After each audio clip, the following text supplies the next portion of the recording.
with the return of Isaac this week, huh? And Patrick. What's going on, guys? Yo, ho, guys.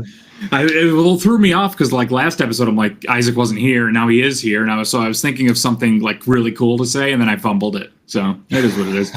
So, how was your week, Patrick? My week was horrible. Really bad week, but won't go into that. But oh yeah, are you referring to what you and I have had some conversations about? Yeah. So, but other than that, it's been okay. Just getting along and moving forward.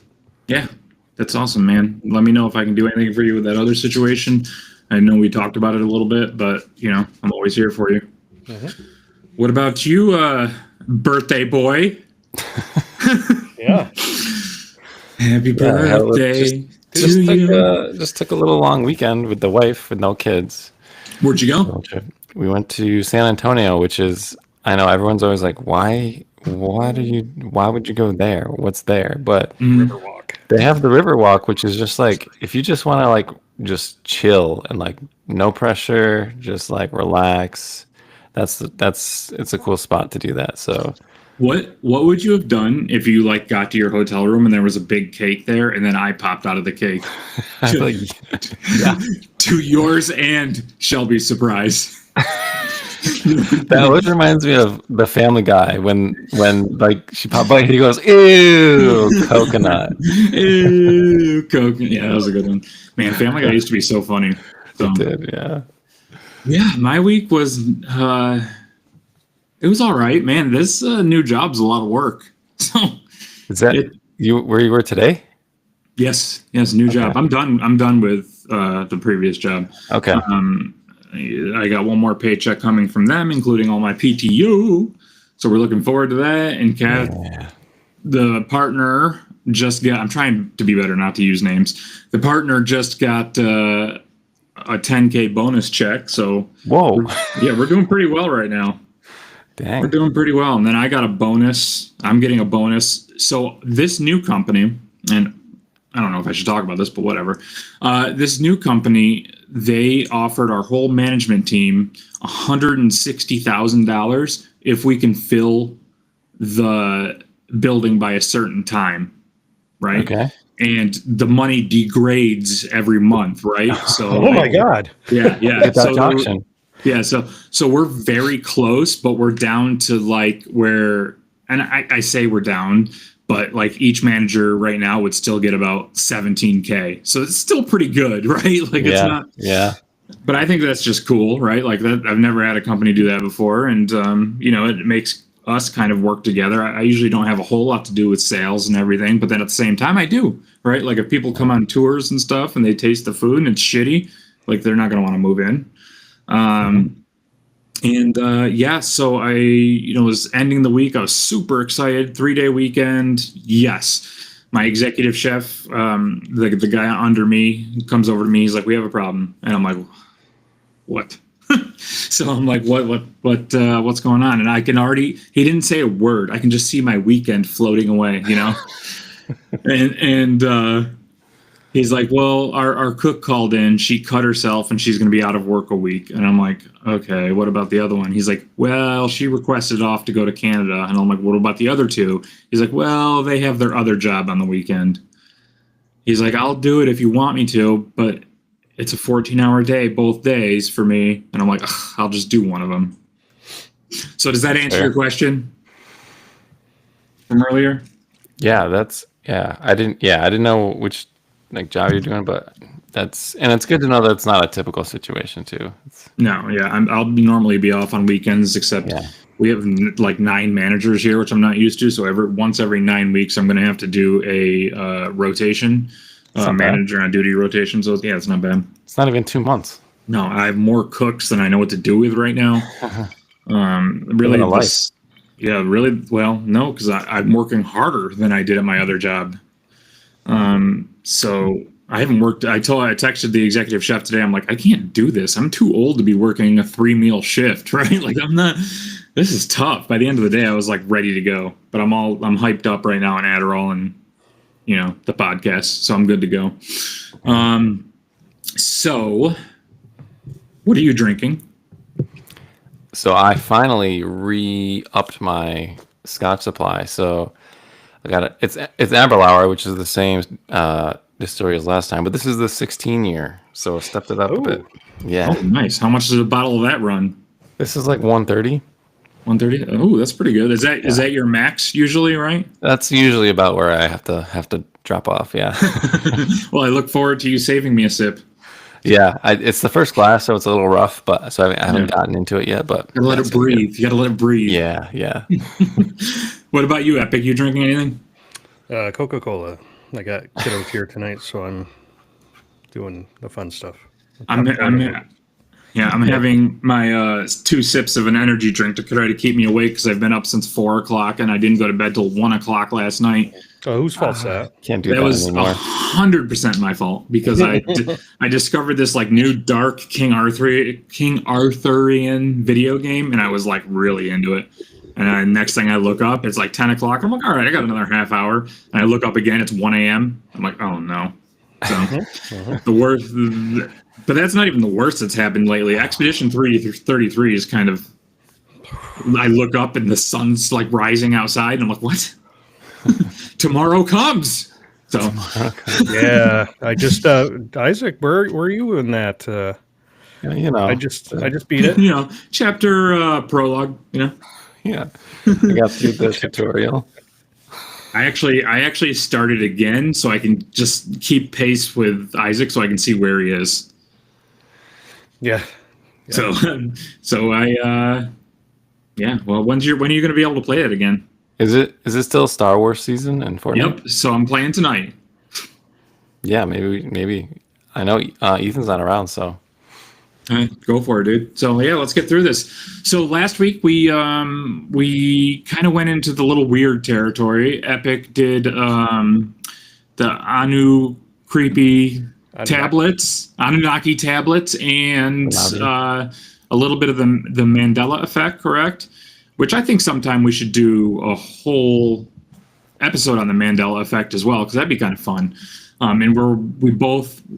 Well, me and Epic take an edible and we just stare at Isaac the entire time while he explains it. That would be pretty great. Yeah, so that kind of got the creative juices flowing. And it reminded me of 2 stories that I've heard on separate podcasts.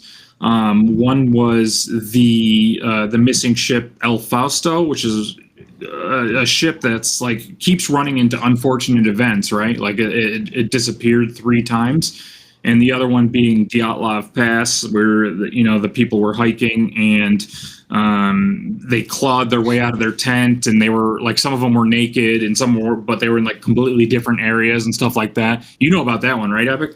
Yeah, in a blizzard, right? In the middle of Siberia. Yep. So randomly, nothing.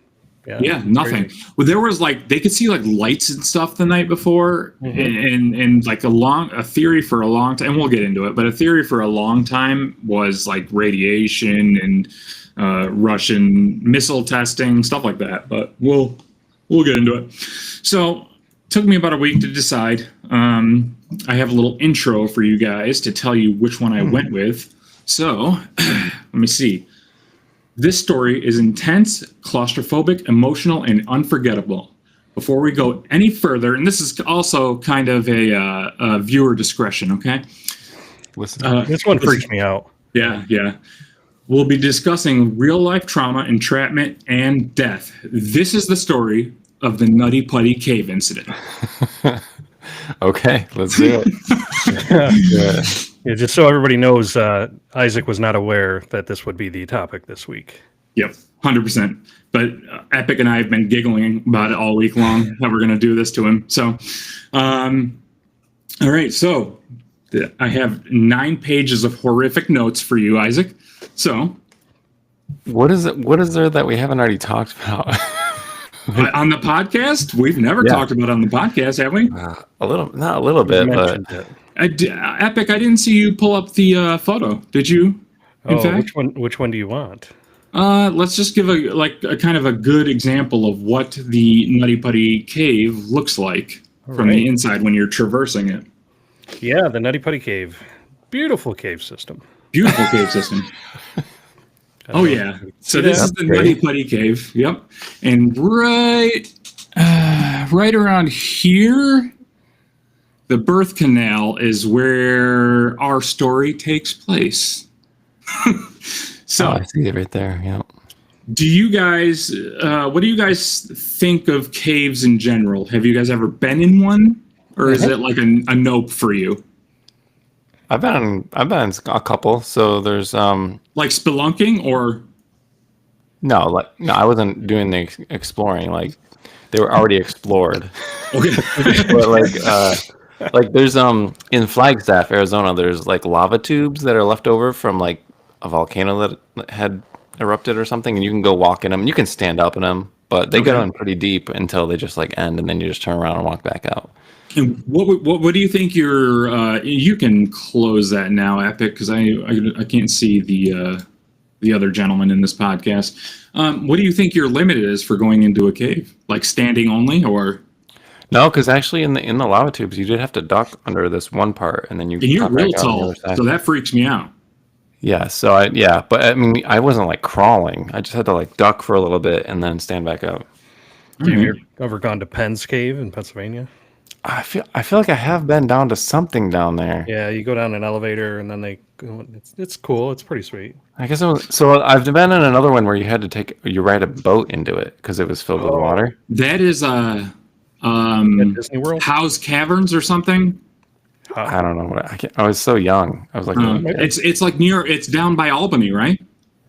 maybe. Whatever, man. You didn't come prepared to this at all. So all right. What about you, Epic? Caves, yay or nay? Nay, no. Yeah. I mean, I've done it.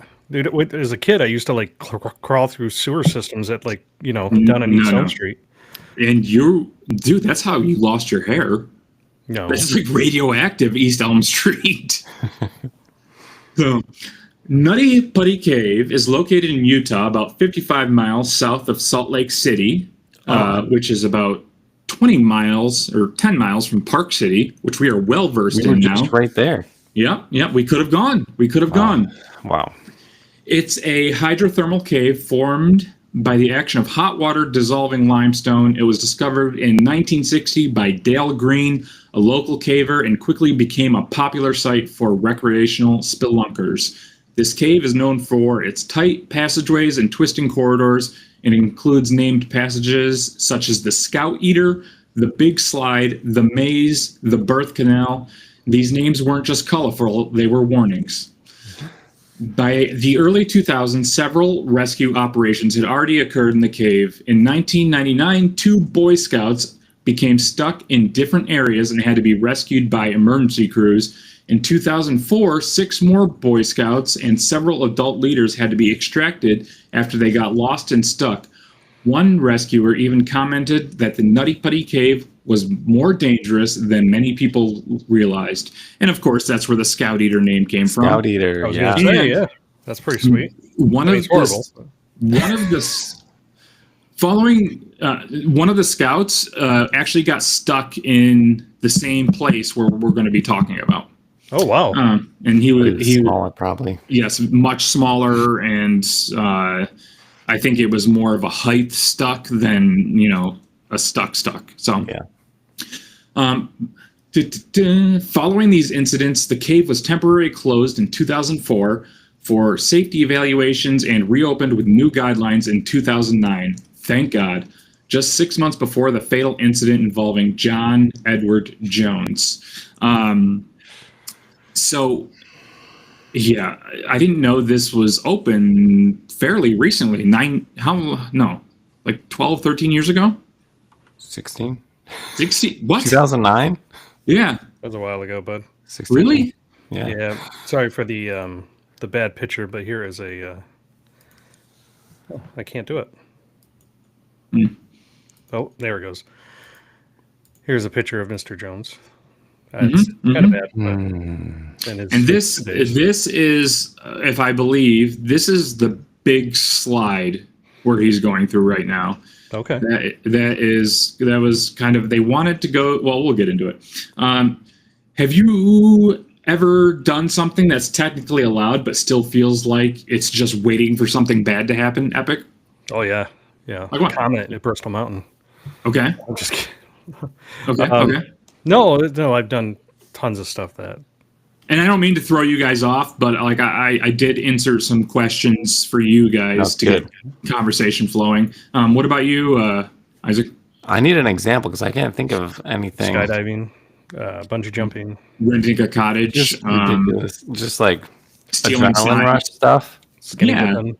Or stuff that you know is you probably shouldn't be doing, and you're kind of just waiting to get either caught or something bad to happen, right? Yeah, one thing I think of is when we're at the Grand Canyon, there's like little spots where it like juts out a little bit into the canyon.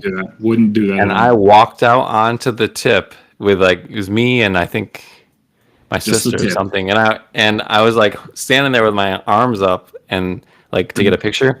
But then like later I found out that there's like gusts of wind that come all the time and blow people off. And I was Oh my like, oh, Would have lost half the camel. whoa, that was close. Well, yeah. What the heck, man? I would not do that at all. So we're gonna go a little bit into backstory. I'm gonna give you guys as much detail to kind of paint a picture of this guy as I can without taking up too much time. I cut out some stuff, and I want to go through. I will list all my sources on the description of the episode, but I pulled a lot of firsthand accounts from the rescuers and stuff. So hopefully this is some new information for you. I know we've talked about it before. I know we've lost sleep about this before, and I just thought it would be funny to surprise you with this. So here we go. John Jones was a 26-year-old medical student, husband, and father of a young daughter. His wife was pregnant with their second child. In case you wanted to be more sad about this story, Yeah, what? pregnant with their second child at the time of his death. He had been caving since he was a child, making this trip seem like a safe, even nostalgic adventure. On November 24th, 2009, John, his brother Josh, and several friends and family entered Nutty Putty Cave at around 8 p.m. Why would you go at night, too? Yeah, That seems what are you even doing? worse. They Well, wanted it's to... not like the lights inside, right? Like you're not. Yeah, I guess. It's dark in there. The day before Thanksgiving. I have a comment later. Remind me of that. They wanted to explore the Thanksgiving. They wanted to explore before the Thanksgiving holiday. John was in good spirits, joking and reminiscing. John and Josh decided to rekindle their love for caving and pick Nutty Putty as their next conquest. They weren't alone. 9 more friends and acquaintances had joined them. So by caving standards, it was stupidly a very large group. And I added stupidly because I don't really, it's one thing going in there with just you, but squeezing 9 other people behind you, I don't know. Everything went smooth for an hour or so. The party had explored the largest room in the cave, aptly named the Big Slide. So I guess that wasn't the Big Slide, which you showed, Epic. John, Josh, and 2 of their friends decided to take up a challenge that they heard about, namely passing through the birth canal. That was the birth canal, is what you showed us. A narrow and challenging passageway that eventually opens up into a larger room. John went first. He wriggled forward for some time, but did not see any larger area. He continued to inch forward, but the narrow passage did not come to an end. Instead, the squeeze made a sharp downward turn. Confidently, John pressed forward, perhaps noticing the tunnel got wider at the bottom, but it was already too late. While searching for the birth canal passage, John entered a nearby crevasse he believed was the same route. It wasn't. The passage was later named Ed's Push. Why would they name it that later? Anyway, it was even narrower and more dangerous. He entered headfirst, sliding downward at an angle. He became tightly wedged in an L-shaped bend, and I didn't know that. I thought he was straight up and down. He was in an L shape, 10 inches wide and 18 inches high. So, this was less than a ruler. So, Epic, I believe I sent you a photo of them measuring how big it was just by fingers. You could touch the bottom and the top of this passageway with your pinky and thumb. And I believe I also sent you a feet pic, Epic, if you could bring that up. But I will keep going until it's up. He became tightly wedged in an L-shaped bend, 10 inches wide, 18 inches high, as he tried to. Okay, yep, that's not that. That doesn't really look like an L. That looks like a plank to me. You know, Yeah. dude's just planking. So, let me see if I can pull up that one photo that I am discussing. Are you stressing out already, Isaac? Here? Yeah. Oh, there it is. There it is. There's our boy. I can't even tell. Yeah, that's so his legs are like facing out where his body is down the other way. Like over. So Epic, move your cursor over to the top of his leg. So his body is going down, like north from that way. Yeah. So, and I don't know if this is when they were starting, because for a while things looked good, right? But until they didn't. Can you imagine realizing, and this is a question for my co-hosts, I'm going to go with Epic first. Can you imagine realizing that your body can't move, your lungs can't fully expand, and help is an hour away? What's the first thing you do? You are muted, Epic. Legit, like heart attack. I can't even. That's like my worst nightmare, right? Like, yeah, no. I'm What about actually you? like freaking out right now. Yeah. Isaac, what do you think you would do? I'd be knowing that I need to stay calm, but having a really hard time doing that because I think I would just give up right then. Right? Like, but you can't move your hands, right? You can't do anything, right? Like there's no giving up. Like you can't do anything. It's not like you can will yourself to dead. You will like make me pass out. Okay, I don't like that. There's his feet. What is the head picture, the face picture here? That's just them squeezing through more tunnels. Okay. God, why would you do that? No. Yeah. Robbie didn't even know about that one. No, I didn't like that one. John's brother Josh tried to free him, but quickly realized it was impossible. Emergency services were called, and over 130 volunteers and professionals joined the rescue operation. The conditions were brutal: narrow tunnels, low oxygen levels, limited maneuverability, and rescuers had to crawl in single file with custom equipment to even reach John. They established voice communication, fed a small tube with food and water to him, and gave him oxygen. They also attempted to administer an IV for fluids. So back to my comment from earlier was, do you think they gave him Thanksgiving food through the tube? Dude, the food thing is actually freaking me out because I would be like, don't put stuff down here with me. Like, get this out of here. That would freak me right out. But like you could like lube up with the food, right? And just slide right out of there. The butter thing doesn't work. That's a cartoon thing. Oh, we're gonna talk about lube here in a second. So the first person to arrive to help was Susan, and I forgot to get her last name. I'm sorry. Susan was a local rescue volunteer, and these people throughout this whole story are incredible people. I could never be a cave rescuer, obviously. I mean, look at me, I'm shaped like a pear. But if I was not, I wouldn't do it. I couldn't do it, right? No. Like imagine having to go down single file, squeezing just to try to get this poor kid out, right? And I call him a kid because he's younger than we were now. So the first person to arrive to help was Susan, who was a local rescue volunteer. Volunteer? No, you're paying me to go in there. Who immediately dropped everything she was doing when she received the message on her rescue pager and rushed to the scene with her Toyota. Don't know why the car was important, but okay. It's a Toyota. It's probably a 4Runner. She arrived sometime around midnight. Yes. And it was now more than 3 hours since John had been trapped deep inside the cave.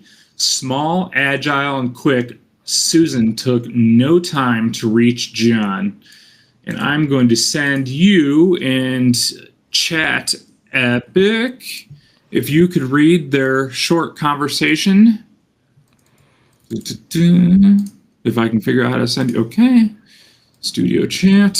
And it's in Studio Chat. So this is a conversation between John and Susie, right? Yep. So it says, "Hi, John. My name is Susie. How's it going?" "Hi, Susie. Thanks for coming," John said. "But I really, really want to get out." Just to add a little more panic, within the next few hours, tens and tens of rescuers arrived. The rescue team quickly brainstormed a plan after a plan. They discussed everything, even lubing the walls of the cave, until they decided to use a rescue rope that passes through a series of climbing cams, with one end of the rope tied around John's legs and the other end pulled by the team.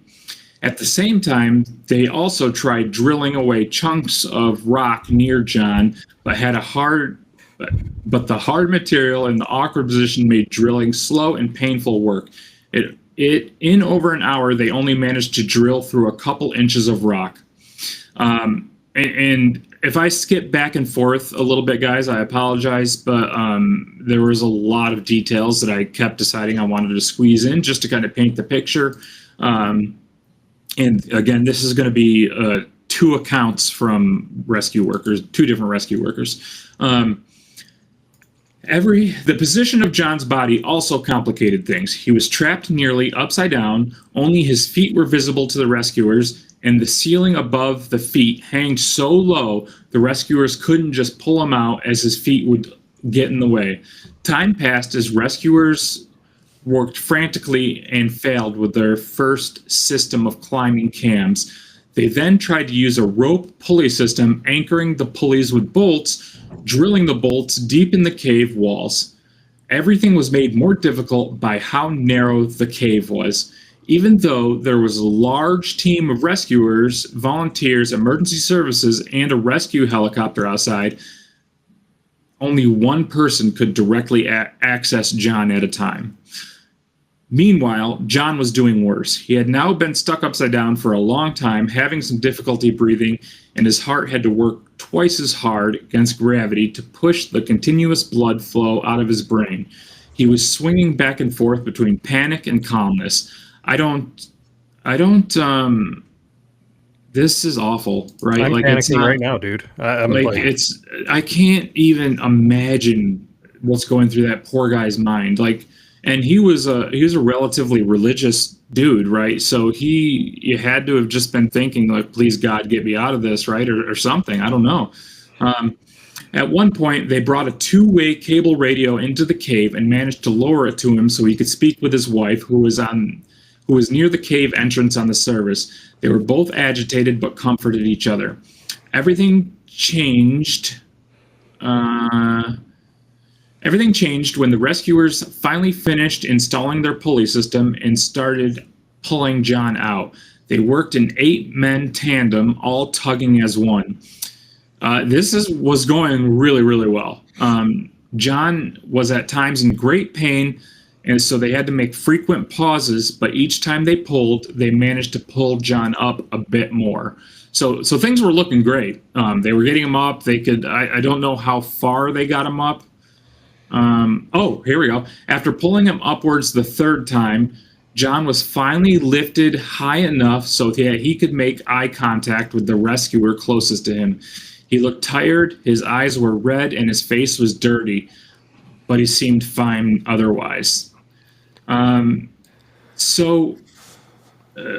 sucks even more that he was so close. Isaac, could you read this next part, please? This is another conversation and just a little bit following up. Hold on. Read the next one. Sorry, I forgot just a little tiny bit. Okay, there you go. Just the second bubble. So this is like rescuer talking to him, right? Yeah, how are you? It says, how are you? How are you? And he says, It sucks. I'm upside down. I can't believe I'm upside down. My legs are killing me. The rescuers saw that even though John was complaining, he had a smile on his face. They had another rest, and then they decided to continue pulling John up because he was almost out. The fact that he had a smile on his face and he thought, he was, well, exactly what was going through his mind. He's out of there, right? Like, he's good. Hope. So maybe this time we do the story, things will change and he will be. In a different timeline, maybe. Oh, throwback. Multiverse. So they had another rest and decided to continue pulling John up. He was almost out. When the rescue team pulled John upward for a fourth time, something happened. The entire team fell backwards as the rope suddenly went loose in their hands. The closest rescuer felt a sharp, hard sting in his face, and he passed out for a second. When he came to, he saw nothing but dust. Once the dust settled a bit, he realized the stone arch near John's legs, where the rope was tied around, had shattered, and the nearest key bolt had broken off. He couldn't make out in the dust where exactly John was, but soon he realized John had slid right down the crevice again, and this time seemingly even deeper before. Epic, can you take over for me for a second? Yeah. So as the rescuer suffered severe facial injuries because of the metal impact of the carabiner that hit him in the face, he couldn't continue his rescue efforts. So he had to switch places with his dad, who was on the rescue team. When his dad reached John, he realized that John's breathing was much more shallow and less frequent, and he was struggling to stay alive. The rescuer called for John, but received no response. Desperate, he tried to lower himself into the cave, into the crevasse, to put a rope around John's waist, but also got stuck himself. After finally wiggling himself free, he drilled a new hole for the pulley and crawled out of the cave exhausted, to be replaced by yet another rescuer who reached John but couldn't make contact with him. I really see like the color draining out of Isaac's face right now. I've never seen Isaac so white in my life. So in this, it doesn't say it here, but the first rescuer was effed up. Like, it nearly ripped his jaw off. That's how hard the pulley hit him. So this is from another rescuer. We're going to kind of go back in time a little bit. We're going to kind of go back in time, and then we're going to go forward in time, but you guys will be able to piece it together. I received the first call at 9 or 10 a.m. from Spencer Christian and Rodney Mulder that there was a rescue underway at the Nutty Putty. They asked me if I can assist, but after asking a few questions about what was going on, it seemed there were already enough people on site to carry out the rescue. I told Spencer and Rodney that if the rescue went on for a while and people started getting exhausted, they absolutely needed me to call me, but use it as a last resort. This guy's smart. So I'm going near that. I forget his name. I'm sorry. His name, I think, was Brendan or something like that. So actually, I think I've got it down. Oh my God.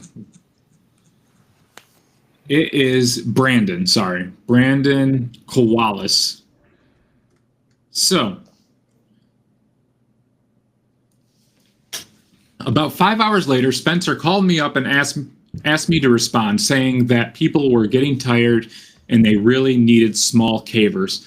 So I left work at about 4 p.m., ran home to grab my caving gear, and then headed to Nutty Putty. I arrived at the site at about 6 p.m. and was put on the next group to go into the cave at the 6:30 p.m.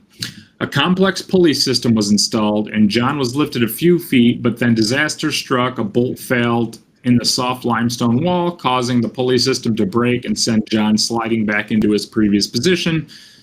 John remained calm and cooperative. He spoke with his wife Emily over radio. He told her he loved her and prayed with the rescuers. He joked despite worsening pain and extreme pressure on his body.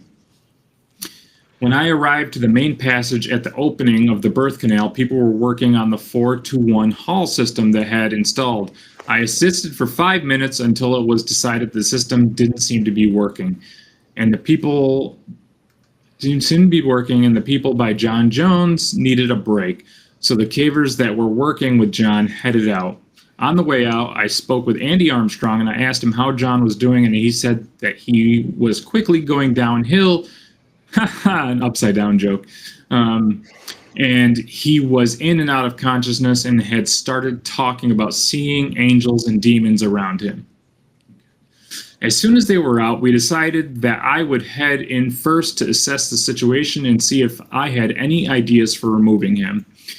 And then Debbie would work with John, since she had already spent some time with him, getting to know him, and she thought he would feel more comfortable with her. So Debbie was the first Toyota caver, correct? Or was that? Yeah, No, that was Susan. That was Susan.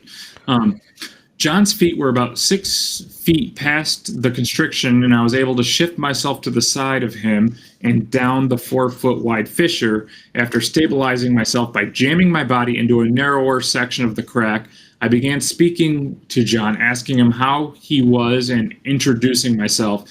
There was no response. I shifted my position a little and tapped him on the leg. I could hear him breathing a deep, gurgling breath as though his lungs were filling with fluid. Then his feet shifted as if he were trying to maneuver his legs out of the crack he was jammed in. The kicking looked fairly frantic. After a second, he stopped, and it looked as though he had drifted into unconsciousness. I continued tapping him on the legs and hip to see if I can get a response, but there was no response. From there, I spent a few minutes studying the passage, the positioning of John, and the rig that was set up to see how we could get John out from there. It looked very bleak. I wondered if it was even possible to get him beyond this point. We could continue trying the rig, but it looked like he could only be lifted another foot or two in his current position because of where the webbing was anchored around his knees. After a foot or two, his feet would hit the ceiling, and then once he reached the ceiling, there was no way to tilt him into a horizontal position. So kind of like moving a sofa in an apartment, right? Like you got to kind of, there's no way to pivot, right? Yes. You'd have to break his legs. Break his legs, yeah. Funny you should say that. Great. I lost my spot. There was no way to tell him, but he was now unconscious, and even if we could get him into a horizontal position, he would have to maneuver the most difficult sections of the passage he was trapped in. So they needed him to do work also, right, while pulling him out, and it just wasn't there. He couldn't do it. You got to think, like, after all this time too, how much strength he's lost, how much everything, man. I would have asked them a long time ago to like throw a grenade in there or something and send me out of my way. I don't know. If he were conscious and at his full strength, there was a minute chance he could possibly do it. But even if that was the case, it looked grim. It was even difficult for me, weighing 125 pounds, to get myself out at the bend where the restriction was. I had to creatively contort my body to slip through. So to get a 210-pound unconscious person out seemed pretty much impossible. The other option I saw was to use a jackhammer to widen the crack he was in and remove a couple of knobs, whatever that means, and then widen the tight spot, and then pull him straight out. He would be cut up very badly and probably end up with several broken bones, but if nothing else would work, that seemed like the best option. Between me climbing out and Debbie taking my place, there was a request to take the radio down to John so that his family could say some words to him. I think it was his father, mother, and wife who spoke to him, telling him they loved him and they were praying for him, and that his father had given him a blessing. His wife mentioned a feeling of peace, that everything would be okay. She talked to him for about 5 or 10 minutes before I told her that we needed to get back to working. She seems like typical wife behavior here and just wasting a lot of time, you know, like precious time. So I told her we need to get back to working to get him out. You know, I think we're going to talk about it, but they were talking about a lot of things, like straight up breaking his legs to try to get him out and pull him, but he would not have survived. Like he would have had a heart attack if they broke his legs. So at that point, I crawled out to let them. Oh, we did that. So we waited for it to arrive after I requested the jackhammer, and I carried it down to where John was located. The tool is much heavier than I anticipated, and to hold it up while wedging my body in the crack took everything I had. Even then, I couldn't get a good angle on the rock because of the confined space and limitations in my own mobility and positioning. I only got about 3 tries at a small lip just below John's foot, but because of the angle, the hammer just kept sinking into the sand at the side of the rock lip. I tried shifting my position, but it seemed like everywhere else I moved, I couldn't get a handle on the jackhammer because of its length. I only had about 2.5 feet of space between me and the rock that needed drilled, and the jackhammer was probably 3 to 4 feet long. So they were really between a rock and a hard place. So, and then trying to hold it in such an awkward position wore me out really quickly. This sounded like this dude just tried everything he could to get him out of there. At this point, I requested something smaller, but there didn't seem to be anything available, and even if there had been, I don't know if a small hammer drill would have been able to do much against the solid limestone walls. So we returned to the birth canal to have a quick meeting to decide what to do. At that point, it sounded like drills were having issues or something like that, and the only option we had for drilling was to use a compressed air hammer. It took probably an hour or so to get the hose down so we can use it. While we waited, we decided that perhaps the best bet was to try widening the hole from the top down, working our way down towards John instead of away from him. And I was always thinking that too, like, why didn't they just drill down, right? Like from the top of the cave, but it's limestone though, dude. Yeah, that's what we're going to get into that. Like it was a lot harder than I would think. So, the best bet was to try widening the hole from the top down, working our way towards John instead of away from him. Once the drill arrived, Debbie, Max, and I spent an hour and a half chipping at the passage a couple feet above the tight spot, about 7 to 9 feet away from John. Areas where the rock was softer to come apart fairly easy, but the harder formations took an incredible amount of effort. The main problem was that because space was so limited, it was difficult to hit the rock at the right angle. So instead of chipping off the knob, you would end up cutting a hole straight through the floor. After an hour and a half, we had only knocked off about 18 by 4 inch section of rock on the ceiling and the ground, and that was at the wider section of the passage. From that point on, the cave was even tighter, so that if you were laying in the passage and weighed 125 pounds, you only had about 3 to 6 inches of space above you. Not very ideal for holding a jackhammer or even being able to choose the most effective angle. To continue the process, or even if we switched to microblasters, my estimate was anywhere from 3 to 7 days to get to where John was. So once again, we regrouped and decided the next plan of action. Meanwhile, I feel like this dude is dead already, right? Like I don't. You can be unconscious for a while and still be alive, but I just hope he passed out. Like I he wasn't talking anymore at that point, so yeah, I would assume so. By now, it was getting close to midnight, and we were asked to check vitals on John. They sent in a smaller paramedic to see if, must have been the worst night of that paramedic's life, to see if he could get back to John. In the event he couldn't, he showed me how to use the stethoscope and thermometer and where to check for a pulse. It was 11:30 p.m. when we left the group by the birth canal and ventured down the passage. It took about 15 minutes to get to John. I went first to check just in case a paramedic couldn't fit in. I first tried the stethoscope and was only able to get it about 3 inches up and to the right of his navel.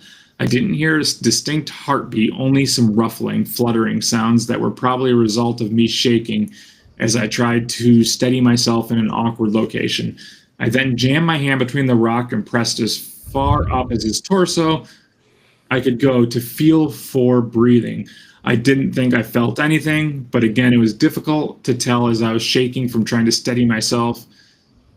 His chest, where it was pressed up against the rock, felt warmer than the rest of his body and was sweaty.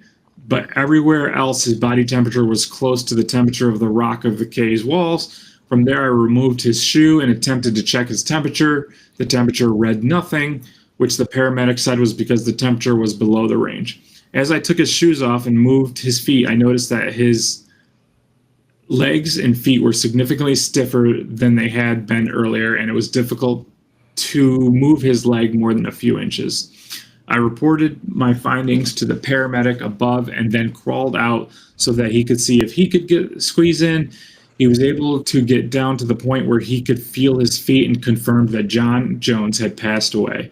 He was pronounced dead at 11:52. At that point, we decided to return topside for a debrief to discuss what our next plan of action would be. As everyone headed out, the paramedic and I went back in to take pictures of the passage and John's position. With John now deceased, the effort required to remove his body would be exponentially more challenging. His stiffening body wouldn't be able to make the bend through the tight spot above his feet without significant alterations to the passage, which could take days or weeks with a hammer drill. Perhaps slightly faster with microblasters. Any swelling would make it next to impossible to get him out of the crack he was wedged in until the swelling had reduced. There was no way to connect him to a rope other than by his feet. After a few days, we would need a hazmat suit and masks to work on the body, which would severely overheat any rescuers trying to get him out. With pants and a short-sleeved shirt, a person is usually dripping with sweat in about 10 to 15 minutes and can work for about 30 minutes to an hour before needing a break. With a hazmat suit and mask, you could probably work for 5 to 10 minutes before needing a break, not to mention the limit to your mobility. The body recovery looked very grim. As hours dragged on, his condition... Oh, no, wait, he's already dead. So here we go. He died of cardiac arrest and positional asphyxia. And I believe, okay, we're going to go into that next, but I have a question for you guys first. Have you ever been in a situation where you've had to remain calm, but you were terrified? Yeah. So one of them, If not, it's cool. Oh, go ahead. yeah, one of them in the fire department during rescue training, we were going through confined space rescue, and I never really was claustrophobic, but during that you have to take your pack off, shove it through the hole first, and then start crawling through the hole while it's pushing down on you, and somebody would stand on the top and push down. And you know, I got in there, and man, I'll tell you, it's one of the worst feelings I've had. I'm sure. But yeah, then you just kick in and you start kicking and getting your way out. Mm-hmm. And you know, What about you, Isaac? You've been in a situation where you had to remain calm, but you were like secretly terrified? The only thing I can think of is when I was really young, I got lost in the woods with a couple of my siblings, and we weren't really that lost. We were just really far away from our house. But like my parents called the cops and stuff because we were gone a long time. And I was the oldest, so I was like leading my siblings, like, guys, let's go this way. And I was staying calm and everything, but I was like, man, really don't know where we are. Ended up being fine. Like I was actually headed the right way. I almost made it back to the house, and then the cops found us. And you would compare that to the... No, I'm just kidding. No, I don't. But that's, what about the time that you and I were followed by that ghost little girl on the outlet trail? We decided to walk in the middle of the night home from the party. Yeah, we had some fun, huh? I couldn't tell if that was the absinthe or there was actually a ghost following us, you know? Yeah. I promise, guys, we're going to lighten the mood a little bit after this story, and I am almost there.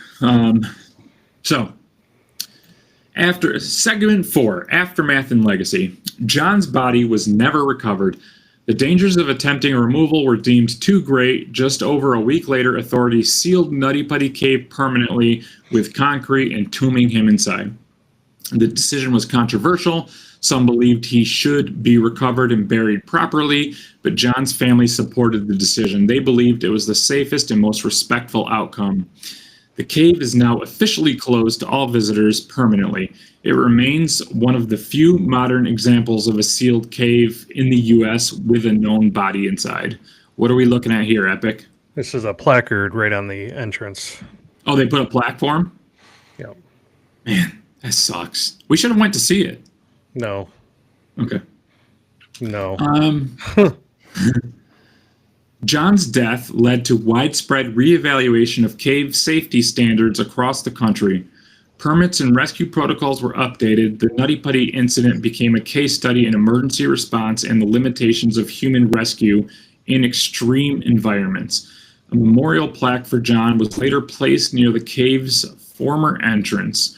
His story continues to be told in documentaries, articles, and there was even a 2016 B budget movie called The Last Descent, which really, I watched it and it sucked. It really tried to dramatize, is that the word? The whole thing? Dramatize. So, Isaac first, do you think tragedies like this should be immortalized in media and film, or does that kind of just pander to entertainment and people that want to eat that stuff up? I mean, I guess that's what we're doing right now is a podcast on it, right? Yeah. In some way. But what do you think about them exploiting that? Yeah, I don't know. I see both sides of it. I don't know if I have a strong opinion either way. I'm a strong supporter of free speech, so like whatever you want to talk about, you should be able to talk about. But I see that there's a way to be respectful about it because, you know, Of course. people lost their lives. So Yeah, and I think the movie that they did was not respectful. It like really, it didn't really paint John in a picture that everything else that I've read about it painted him in. Yes, he seemed like a Christian, right? And he was very God-fearing and all of that. But in the movie, they overdid it, right? Like almost to like culty type of stuff with the character. So yeah. that's just my opinion. John's story is a sobering reminder of how small we are in the face of nature and how powerful friendship and like humankind can be even in darkness, even though they didn't save him. He stayed strong, he comforted others, and even in his final hours, he reminded everyone around him what truly matters: family, hope, and peace. And that is the Nutty Putty cave incident. What do you guys think? I kind of want to go throw up. Yeah. Yeah, that's tough. Puts me in a weird headspace just thinking about the position he was in. And I know, and it's I have legitimately been depressed for this man because of what he had to go through, and I know, like, it's not even. I don't even know how. Like, he's a much stronger person than I am that he hung on that long. You know, I don't know. I would have been freaking out. I would have been, but anyway, that was our first real life story. I promise I'll go back to the weird one next week. But yeah, I know we all kind of have to take a breath there. I don't. Yeah, intermission. Intermission. Let me close out of this story and delete it because I never want to read this again. Yeah, I need to delete these pictures. Delete the pictures, get everything off the hard drive. So, think about it. Anything to update us on the NFL there, Isaac? In a month later, no? Well, hold on. Let's It's so hard to jump into that. Yeah. We pray for their family and, all that. Like, that's tough. Yeah. It's real tough. Yeah, there's a bunch of interviews if you guys want to go out and, with his family and stuff like that and listen to it. But I feel like I'm done. I wanted to do it on the podcast just to mess with Isaac, and there we go. Yeah, I don't really have anything this week to update you guys on. That took the wind out of my Well, sails. we can't end on that. Yeah, I know. I'm trying to think of like anything There's- that I wanted to talk about earlier. There's actually a ton of NFL news, but I just have to get Give us Well, something. the tush push is still allowed, right? one of them. Yeah. Yeah. Well, let's go chronological order of the stuff that happened. So first was schedule release came out. Okay. Did you see the videos? The videos were freaking amazing this year. They're so good every year. This is like Yep. so. Adam Schefter, who's like a big NFL insider, he calls it like the Super Bowl for the media teams of all the teams because they go hard on the schedule release videos and they're all so good. But so the first game of the season is I think what most people generally care about, and it's always the Super Bowl winner plays at home, and then it's one of their opponents. So this year it's going to be Cowboys at Eagles as Ooh. our opening game. That'll be a good one. Yeah, it should be good. It's a division rival and all that, so it'll be good. Did you guys see the Bills' first game of the season? Did you check that out? No, I haven't. They're playing Monday night, the first Monday night game. I think it's the Ravens. Oh, that should be a good one. I did know that. Yeah. In Orchard Park, or are they playing down in? I'm not sure who's home and who's away. But yeah, you guys are opening the Monday night slate. So that'll be good. It's going to be good. I love actually schedule release. I think is super underrated. It's one of my favorite parts of the NFL offseason. I actually used to even do like mock NFL schedules because you have all the opponents are decided ahead of time. It's just when and where, right? So Yeah. I used to like create mock schedules because I Are you were you impressed with any of the schedule release videos? Oh yeah, they're so good. You saw one. You sent me one, The didn't you? Severance one. The summer. Yeah. Yeah, that was I good. actually didn't watch the Severance one. I just saw it and I thought you would like it. So Yeah, so good. Yeah, and there was two teams that did Minecraft, but one I think the Chargers did it. The Chargers are always really good, but they did it better. They did a Minecraft one that was really funny. The Bills did Allen Iverson, so AI. The Yeah, coach is like, well, let's get AI to do it. Then they bring in Allen Iverson. that is really funny. I did not see that. That's so funny. Did you guys see the controversy about the Colts one they did though? No. So when they were going through their schedule, it was animated, I think, but they played the Dolphins this year, and when they were showing the part about the Dolphins, they had it was on the ocean because Miami ocean boats. They had a police boat pull Tyreek Hill over, like because he got pulled over last year. So, but then they ended up actually deleting the whole thing and apologizing to Tyreek Hill, and he was like, dude, I thought it was funny. So like, it was a big nothing, but they were kind of like, oh man, we should not have done that. I hate that's- like Oh yes, the cartoon one. Where Yeah. the Coast Guard boat pulled up. Yeah, He's Hill's a dolphin going through the water. yeah, Oh, Yeah. my back to your God. free speech thing. Stuff like that's funny. Like we Get should it. be allowed to. Like that's how I deal with like stuff is dark humor, right? Like it's not. It's just I don't know. It's silly that they felt they had to take it down. Look I at know, Wendy's. yeah. Wendy's is harassing people all the time. I just read a story about the Wendy's and how that lady, the lady wasn't even supposed to be doing it that day. It was supposed to be a different team, but she's like the director. But everybody was off, so she's just like, and this fool's going off, so she just, she's like, whatever.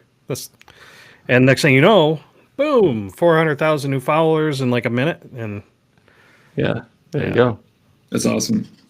They, yeah, the only thing from the NFL that I saw, and now that I'm getting out of the headspace, some of the video game news is coming back to me. So we're getting there. So I, yeah, that's pretty good. Minecraft Coast Guard pulling over Mr. Hill. Aren't the Bills being featured on some sort of show this year? Yes, that's the other one thing I want to get to. So Hard Knocks, which is a show that runs, it follows a team through training camp, and they actually do one in season now too. But they pick one team every year and they go through training camp with them, and you get to see like I think the episodes come out on like Tuesdays, so you get to see like almost in real time training camp. And the Bills got selected for this year's Hard Knocks. Have you guys watched Hard Knocks before at all? Never. Not really. I've watched a little bit of it, but it just doesn't. I don't care about the teams. It's like the Jets. I'm like, I don't care. I I wanna actually- laugh, I I'll love watch it. something else. Do you really? It's so good. It's only 4 episodes every year because there's only like 4 weeks of training camp. But it's so good. You get the behind the scenes. You get to see how like coaches and players interact. Them like installing their offense, their defense. The new players they have, how they interacting with everyone else on the team. I love the show. And you guys, now that the Bills are in it, you're gonna watch it and you're gonna love it too. Okay, but what about the Hard Knocks curse? Everybody Oh, says what? Wait. So what is the curse? the curse is they don't make the Super Bowl. They can't make it. They don't, If yeah. you're on Hard Knocks, you don't even make it. Yeah. Well, I mean, there is some rules about which teams can be picked for Hard Knocks, and it's like there's a lot of rules. So it's usually not like the upper echelon teams. I'm actually surprised the Bills would even be eligible, but I guess based on Did you just call the Bills an upper echelon team? yeah, they were in the good. AFC Championship last year. Yeah, I know. So yeah, that's like top 2 in the AFC. Well, so top 4. Isn't yeah. the NFC East going to be featured on the actual game ones or whatever? Yeah, so the in-season, which they start doing around December, they pick a division, and yeah, they're doing the NFC East. So we'll get to see Cowboys, Commanders, Giants, Eagles. And the funny thing is with the in-season Hard Knocks, which they've only done a couple of years, the idea is they want to follow a team from December all the way through the playoffs into the Super Bowl. But none of the teams have ever made the playoffs from the Hard Knocks in season. So they've all had to like end on something like a bummer, like week 18. None of these teams made. Oh my so god! hopefully this year they'll actually be able to follow some teams into the playoffs and see how far they get. The other thing that came out was the league meetings, which you touched on before with the tush push. There was a huge, or not huge, but there was a controversial, at the league meetings, teams can propose rule changes. The Lions proposed a rule change to ban the tush push, which is the famous play that the Eagles do, where they line up 2 guys behind the quarterback and they like shove them across the line. So on 4th and short, they would run this, and they're so good at it. It's pretty much money in the bank guaranteed. They're going to get the touchdown or the first down, whatever they need. So the Lions proposed to ban it. To pass, it would need 24 votes from other teams. It got 22 votes. 10 teams voted no, so it's still a legal play.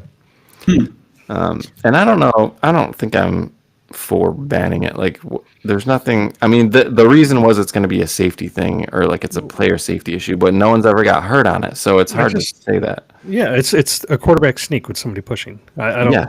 Yeah. I don't see why that's even talked about to be banned. But I mean, I could see a quarterback getting hurt more. But yeah.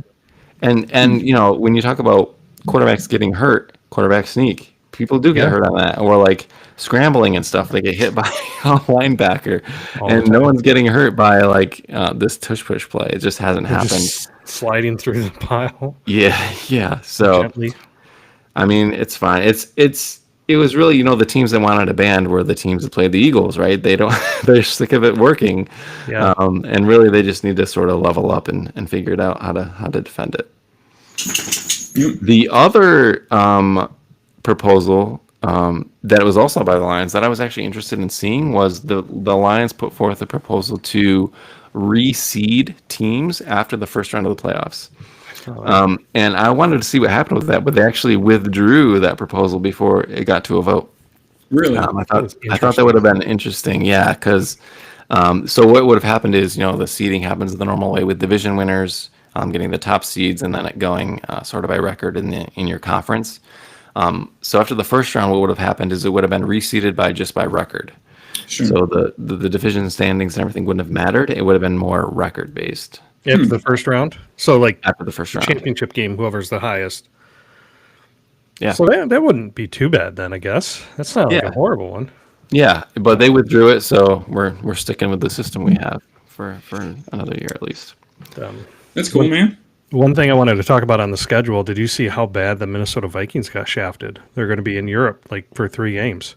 Oh yeah. Well, I do believe you have to get like owner agreement on that. Like they have to coordinate that with the owner. Like you can't just send a team there. They're away games, I guess. Are they all away games? I think so. Yep. Well, that's why. Looking at it. Yeah. Yeah. But this is what everyone's saying. This is what's going to happen. The NFL is going to go to an 18-game season from it's at 17 now, and then that's going to create extra games. They're going to create a 16-game international package, and they're going to sell it to Amazon or Netflix or whoever, and it's going to be like $2 billion more than they already make, and everyone's going to make money, and that's going to be the NFL. That's going to happen. It's going to happen by the end of the decade. Interesting. Might fly to Munich to watch a football game. That's fine. Yeah. Whatever. There you go. Yep. Frankfurt. What about you, Epic? Did you have any like tech updates or anything for the week? Nothing crazy. I know Apple just came out. Well, it's been spy shots of the foldable phone. Are they from really Apple. doing it? Really? Yeah. Ugh. Yep. I hate mine now. Every time I open it, I see the crease in the middle. Yeah. Did Really? they You fix don't like that? it? What? Huh? Is Apple going to fix that? I don't know. There's always going to be and folding. I don't care what you fold. There's always going to be a crease. Like, I don't know. See my shirts. That's right. Yeah, gaming. We got a GTA 6 second trailer. Huh? What do you guys think of that? Oof, that was. That game is going to be insane. Yeah. And Rockstar even came out and said that there was gameplay in it. So I couldn't tell the gameplay between that and like what was CGI. It's going to look insane. So other than that, we got our Switch 2s coming out in a week or so. Yeah, like 2 weeks, something like that. Yeah, yep. I pre-ordered Fortnite. Great job. Great. Yep. Have you had any luck with that thing? No. Yeah, I've just decided to give my second one to Catherine. Yeah. Yeah, that's probably what's going to happen. We're gonna end up selling yours at cost. Yeah. If you can't sell that one, you should keep it because it's the bundle. We can drive cars. Mario Kart, yeah. Yeah, that's right. In the open world. Yeah. Other than that, Expedition 33 is going to sweep everything at the Game Awards next year. I hope so. They deserve it. Yeah. Yeah. I heard the story, right, about how they worked for was it Ubisoft, and then like they didn't like the policies and everything, and they're Yep. So it was a small French studio, and I actually have funny, if I may read you guys something real quick. I have the studio was out first, and then they managed to pick up these folks from Ubisoft, and this was our first communication with the studio on Reddit. So hopefully the post is still up after people started pointing it out. What would you rate it, Epic, after you finished it? I know we can't talk about it, but give me a slices, 10 slices. How many? It's at least a 9. Yeah, I'm going 9.5 slices. So we look forward to hearing your rating next year. Yeah, it's gonna be great. Isaac, but you started playing it. Have you enjoyed it, or? Yeah, of course. I'm still figuring out the whole like. Yeah, let's wrap this up here in a couple minutes so you can get some time in. And, ambitious AA game project looking for 3 female and 2 male voices. Hi everyone, nice to meet you. My name is Guillerme, and I am working on a small team of indie developers for an ambitious AA game planned to release on PC and maybe PS4 and Xbox One. We are seasoned game developers, and our demo is almost complete. And they had a bunch of early looks at the trailer and stuff, and it looks like nothing that it looked like. In like the first iteration of the game, had something to do with like aliens. It was real weird. I don't know where I can find it, but I did order that special edition of it, so I'm hoping they have some of that art in there and stuff, so we can take a look at some of the early versions. But I just feel it's funny that they were advertising on Reddit for voice actors, and then they ended up with Andy Serkis and Daredevil and everyone. Right. So it was great game, 9.5 slices, and yeah, the Ubisoft people joining that team, Epic, is what led them to get all these connections and the Game Pass funding and stuff like that. So that was like their break. And the studio could not be nicer. They're just very humble about everything. And honestly, they put a lot of AAA games to shame. Yeah. They released a polished AA game, and it looks better and plays better, and the story's better than a lot of stuff that these other companies put out. So, but other than that, we're going to go play some video games. So, as always, be kind to yourselves, each other, and your insides. Don't go in caves, because Pizza After Midnight's a young man's game. Later. Peace.